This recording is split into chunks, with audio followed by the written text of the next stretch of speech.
예, 영업 비밀인데. 어쨌든 그게 이제 바로 장기 상승 사이클의 시작이라고 보는데 2023년 1월에 바닥을 찍고 2년 6개월째 계속 상승폭을 넓히면서 계속 올라가고 있거든요. 올해 하반기는 한 번의 눌림이 있을 거라고 보는데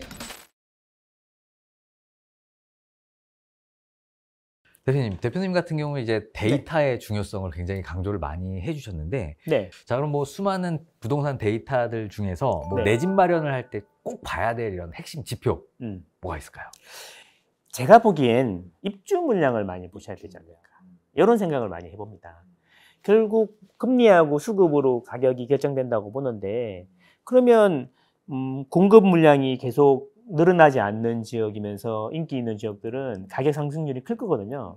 예를 들면 일기 신도시가 있습니다. 일산이 있고 분당이 대표 신도시였죠. 가격이 비슷했어요. 일반 분양할 때. 예, 근데 지금 이제 30년이 지났지 않습니까? 가격 차이가 3배 정도 납니다. 아, 네. 그러니까 그게 무슨 차이일까 한번 생각해 보면 뭐 일자리가 가까워서 그렇다, 뭐가 어떻다 이런 이야기 많이 하는데 제가 보기에는 지리적인 문제인 것 같습니다. 지리적인 문제는 뭐냐면 분당 같은 경우에는 산으로 쌓여 있고 빈 땅이 하나도 없어요. 그래서 인기 있는 지역이다 보니까 돈도 몰리고 사람도 몰리는데 확장이 불가능했고 공급이 추가 옆에서 그쵸. 늘어날 수 없는 구조.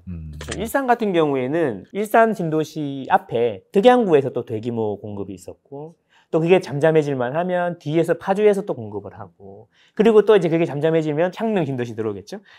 그래서 이런 것 같습니다. 일산 같은 경우에는 계속 커지는 거야. 이게 수익이 그러니까 천천히 올라가는 거고 분당 같은 경우에는 그릇이 커질 이유가 없는 거죠.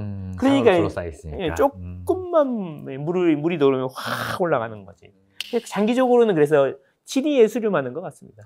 단기적으로는 아까 말씀드린 것처럼 심리지수가 제일 중요한 것 같습니다. 일단 뭐 집을 살라 그러면 매수 문의를 먼저 해야 되지 않습니까? 매도 문의가 적어진다는 것 자체가 매물이 줄어들고 가격이 올라갈 가능성이 높다라고 볼 수 있는데 이제 KB 같은 경우에는 매주 발표하고 그리고 시계열이 되게 길지 않습니까? 그리고 변동폭이 되게 커요. 예, 한국 부동산은 변동폭이 되게 작거든요.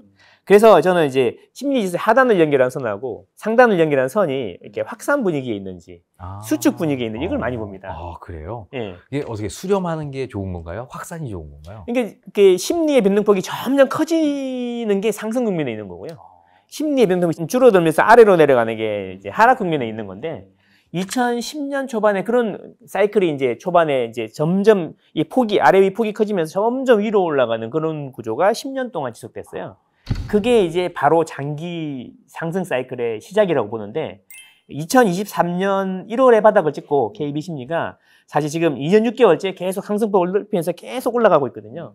그래서 이제 상단을 딱 터치하면 규제가 나와. 네. 예, 그래서 요거 영업 비밀인데. 아, 그렇군요. 예. 그 상단에서. 네, 상단을 이번에 터치했습니다. 아. 예, 그리고 다시 하단으로 내려왔어요. 하단으로 내려오면 다시 저점을 높이면서 다시 올라와요. 그래서 이제 예, 영업 비밀인데 어쨌든 지금 그래서 바닥을 찍었다. 예, 그렇게 보고 있습니다. 그래서 이게 KB 지수 기준 2013년 1월이 저점이었거든요, 사실. 근데 그때부터 해갖고 3년 동안 올랐음에도 사람들이 부정했어요. 지금도 똑같은 것 같습니다. 2023년 1월이 저점이었거든요. 그런데 지금 2년 8개월째 추세적으로 오르고 있는데 부정하고 있지 않습니까? 네, 신기해요. 용기가 많이 필요하긴 하지만 그 심리 지수만 잘 봐도 충분하다 생각합니다. 예. 그럼 뭐 대표님이 말씀해 주셨던 이런 지표를 바탕으로 네. 올해 하반기, 내년 네. 상반기 집값 흐름은 어떻게 될 거라고 예측하시나요? 일단은 제가 보기에는 이미 바닥을 찍고 다지고 이제 9월 초가 되면은 다시 상승폭이 점점 커지지 않을까 이렇게 생각하고 그래서 이제 9월, 10월이 돼서 거래량이 늘어나면 대출이 늘어납니다.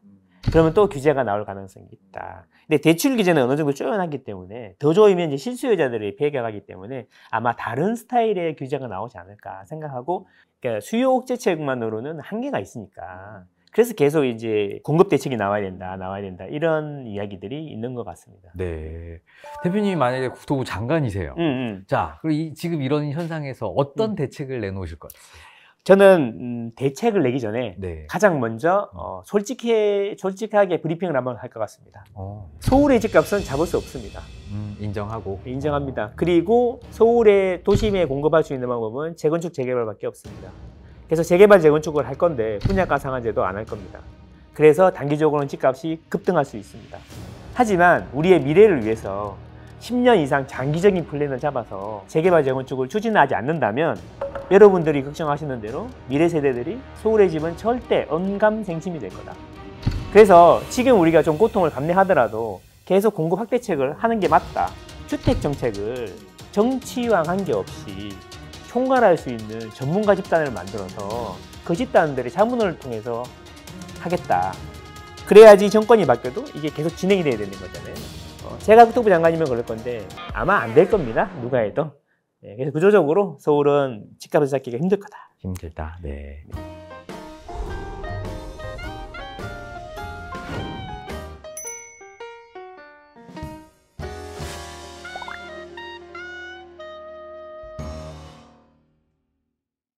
자, 그래서 뭐 요즘에는 뭐 집값이 너무 올라가니까 뭐 서울에서 뭐 좀 살기가 힘들다 이렇게 네네. 이주하시는 이런 분들도 계시더라고요. 그러면 이제 네네. 나중에는 다시 서울로 못 들어온다 이런 걱정을 또 하시는 분들도 좀 계시거든요. 네. 한번 밀려나면 다시 진입하기 어렵다. 이런 우려에 대해서는 대표님 어떻게 생각하세요? 많이 동의합니다. 아, 그리고 주택 한번 잡으시면 이제 7년, 10년씩 보통 매매 주기가 기니까 7년, 10년을 놓고 보면은 박사님이 보시기에는 경기도가 많이 오르실 것 같습니까? 서울이 많이 오르실 것 같습니다. 아, 뭐 경기도도 경기도 나름이라서요. 네, 그쵸. 경기도 정말 크잖아요. 그쵸, 네. 그쵸. 예. 근데 이제 제가 말하는 서울은 이제 서울의 정의를 바꿔야 된다고 생각해요. 서울권이라고 이야기해야 된다. 그래서 이제 서울에 밀붙어 있는 특히 동남권, 과천, 분당, 평촌, 수지 이 정도까지는 서울의 거의 서울이라고 보는 게 맞다라고 보면 아마 그 서울권하고 서울권이 아닌 곳의 격차는 점점 벌어질 건데 그럼 경기도에 나갔다 다시 들어온다는 이야기는 뭐냐면 그 격차를 내 소득으로 만회할 수 있겠냐 없겠냐의 문제인 거죠.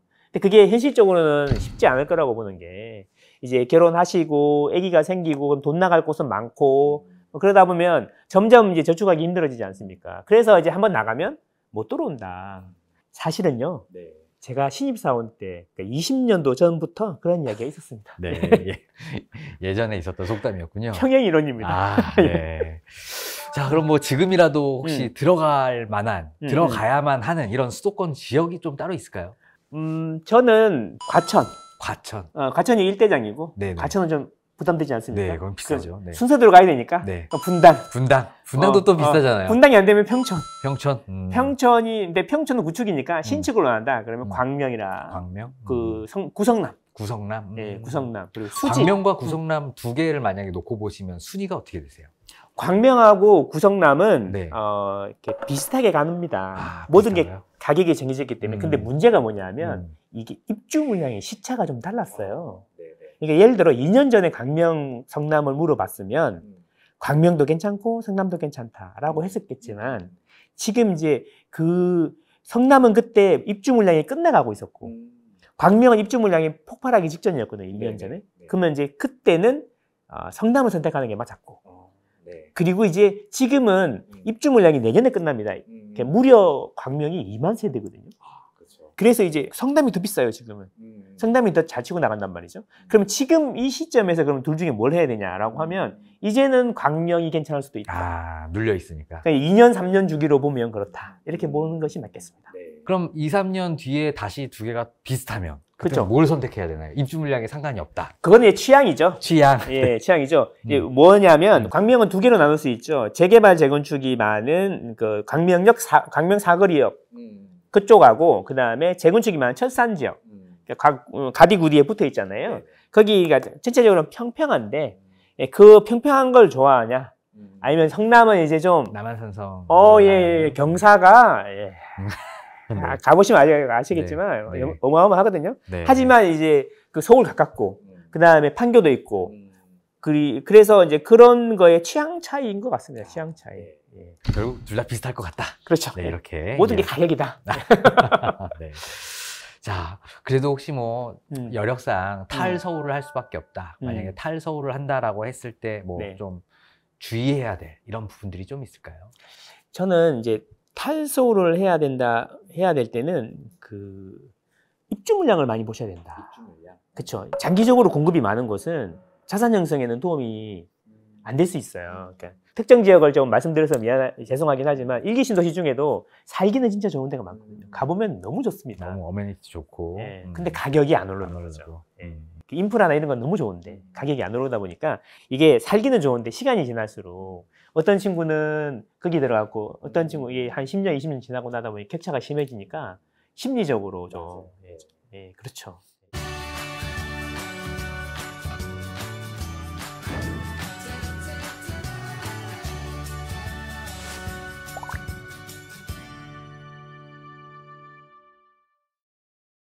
그럼 결국엔 또 크게 봤을 땐 인구 감소나 이제 저출산 이슈가 네. 결국에는 수요 감소로 인해서 부동산에 영향을 미치는 이런 시점도 오지 않을까요? 네, 그게 이제 연구 자료를 많이 봐야 되니까 중요한 문제잖아요. 2040년을 기점으로 이제 세대수가 줄어든다.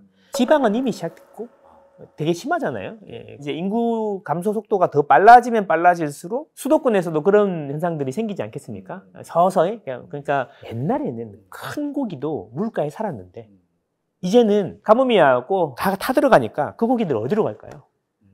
가운데로 가겠죠? 그러면 그 고기가 없어지는 거냐? 그 이야기는 또 아니잖아요. 그러니까 돈이 없어지는 건 아닌데 저는 이렇게 말씀드리거든요. 100 빼기 현재 나이가 남은 인생이다.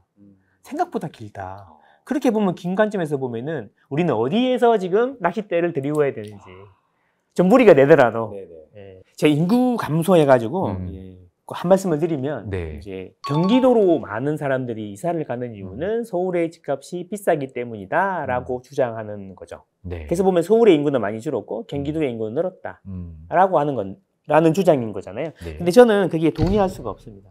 서울의 인구가 줄어드는 이유는 서울의 집이 없기 때문이다. 그리고 경기도의 인구가 많이 늘어나는 지역은 입주 물량이 많은 지역이다. 그래서 경기도에서 인구가 많이 늘어나는 곳은 신도시가 있는 곳이다. 하남, 김포, 검단 이런 데가 인구가 많이 늘었어요. 동탄 이런 데가 많이 늘었죠. 자, 그러면 결국은 뭐냐면 서울의 인구가 줄어드는 이유는 서울의 집이 없기 때문이다라는 거죠. 그래서 서울은 빈집이 없습니다. 서울은 주택 보급률이 전국 유일하게 94% 정도밖에 안 됩니다. 다른 곳은 전부 다 100%가 넘어요. 서울은 집이 부족하다는 거죠. 그만큼 서울에 집을 안 지었다는 이야기다. 그래서 집을 안 짓기 때문에 인구가 줄어드는 것처럼 보일 뿐이다.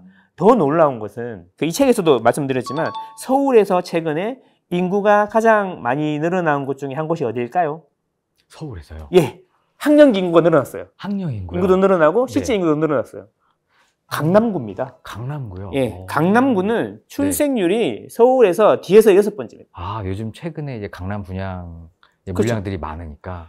그거죠. 강남은 집이 제일 비싼데 왜 인구가 늘어나냐라고 반문을 하면 집이 비싸서 서울을 떠난다는 이야기는 성립이 안 되는 거죠. 서울에 집이 없어서 인구가 줄어드는 거다 이런 얘기죠. 그럼 결국 그 서울의 인구를 방어를 하려면 서울에 집을 많이 지어야 된다는 거죠. 자, 그게 무슨 이야기냐면 인구가 줄어드는 문제는 단순히 출생의 문제라기보다는 그거 말고 추가로 더 있다. 이동에 의한 증감도 있다. 그리고 서울 같은 경우에는 물리적 감소도 있다. 물리적으로 집이 없어서 감소하는 부분도 있다. 앞으로도 서울은 괜찮을 거다 이렇게 생각하는 저의 근거입니다. 저 그러면 이제 딱 이제 이해가 좀 됐어요. 이게 저출산 인구 감소에 뭔가 핵심지로 가야 된다. 그 서울 경기권에서 그 핵심지는 어딘가요? 다 잘 아시겠지만 대표님이 생각하는 그 바운더리가 있을 것 같아요. 이 정도까지는 안전할 것 같다. 제가 보기엔 서울은 다 괜찮을 것 같고 경기 서울권이라고 말씀드린 곳까지 다 괜찮을 것 같은데 이제 결국에는 그런 것 같습니다. 앞으로도 서울 주택 가격이 해결이 안 될 거기 때문에 뭔가는 해야 되지 않습니까? 그래서 주택 공급은 계속 할 거라고 생각해요. 3기 신도시에서 끝나지 않고 좀 길게 보면 4기, 5기도 나올 것 같다는 거죠. 그래서 제가 보기에는 토지가 많은 곳은 장기적으로 힘들 거다. 인프라가 당장 좋을지 몰라도. 자세히 보면 지리적으로 보면 산이 70%다 보니까 태백산맥이랑 모든 동쪽에 있던 산에서 모인 물들이 전부 다 한강이라는 점으로 모이거든요. 하류 쪽에 넓은 태적평야가 만들어져요. 그 태적평야가 만들어진 게 김포평야라고 하고 그 유역에 있는 게 일산이고 김포고 검단이고 다 이런 곳 아니겠습니까? 근데 그쪽은 계속 공급이 될 겁니다. 앞으로도. 그래서 길게 보면은 그런 부분이 되게 중요하다. 살기 당장 좋은 걸 할 거냐. 난 살기는 좋고 자산은 형성이 안 되는 게 맞냐. 이렇게 보시면 장기적으로는 어디에다가 집을 구하셔야 되는지 그게 아마 이렇게 구체적으로 지역을 말씀 안 드려도 힌트를 네. 얻으실 거다. 네, 그러니까 뭔가 산으로 둘러싸여 있고 희소성, 공급이 좀 부족할 이런 그쵸. 지역들을 골라야 되겠다. 확장이 안 되는 곳을 확장이 안 찾아야 되는 거. 됩니다. 사람은 모이고 돈은 모이는데 확장이 안 되는. 그 제가 보면 데이터로 보면은 평균 연령이 어린 곳이 사람이 모이는 곳입니다. 그래서 지금 동탄 신도시가 제일 평균 연령이 전국에서 제일 어립니다. 서울에서는 위례가 제일 어리고, 예, 그 서울 위례를 제외하고는 잠실 이동, 예, 잠실이 제일 어리고, 예, 그런 식으로 가거든요. 그러니까 학생들이 많은데 어린이들이 많은 곳이 애기들 키우기 좋다는 거고, 거기가 선호한다는 입지라는 거고, 앞으로도 그럴 가능성이 높죠. 왜냐하면 학군지의 특성은 한번 만들어지면 잘 바뀌지가 않고, 학군지가 강력한 학군지가 있으면 그 주변에 새로운 학군지가 생기지 않습니다. 왜냐? 아이들을 가지고 학부모들은 테스트하지 않아요. 그러니까 뭐냐면 교통을 좋아하시는 분들은 이제 출퇴근이 중요하기 때문에 그 역세권을 소형을 좋아하시고, 하지만 이제 학군이 중요하신 분들은 아버지 출퇴근보다는 아이들의 교육이 중요하잖아요. 네. 지금 아빠는 좀 멀리 좀 다녀도 우리 애들 학원 잘 다녀야 되잖아요. 아빠가 항상 희생하죠. 네. 네. 근데 아이가 있다는 게 일단은 10년 이상 경제활동을 했다는 증거거든요. 그동안 자산하고 소득이 많이 축적되신 분들이 학군을 좋아하니까 상대적으로 학군지가 가격이 올라가요. 근데 문제는 뭐냐? 한번 들어오면 12년 동안은 못 나가. 네. 그리고 졸업을 해도 네. 이사를 안 가. 아. 그래서 아예 학년기가 줄어들어도 네. 그러니까 안 나가는 거죠. 패러다임이 구축되면 이제 이사 가기도 힘들더라고요. 그렇죠. 그러니까 나이가 네. 들수록 연령이 높아질수록 그 이동 횟수가 줄어드는 건 통계로도 나오니까. 그리고 또 자식들이 또 와요, 나중에 또. 그래서 할아버지 할머니들한테 아기들을 맡겨야 되니까 대가족은 싫고 주변에서 대가족을 형성하고 있는 그런 구조로 가는 거죠. 일본은 벌써 3, 40년 전에 그랬고 우리도 앞으로 이제 맞벌이가 아니면 그렇게 가겠죠. 그래서 제가 주장하는 것은 역세권은 지나가는 자리고 학군지는 머무는 자리다. 그래서 학군지가 가격이 더 오른다. 그래서 학군이 필요 없는 사람도 학군지에 살면 자산에서는 이득이다. 이렇게 보는 거죠. 그리고 부동산을 들어가실 때 들어가는 방법이 있어요. 항상 왼손으로 문을 열어야 돼요. 왜냐하면 오른손에는 뭔가 들고 가야 되니까. 내 문을 열어야 돼. 안 돼. 안 돼요? 집에 오고 난 다음에 며칠 전에 갔던 누구누구입니다. 그리고 손을 하나 싸드려요. 집 파실 때까지 계속 못 낼 거다.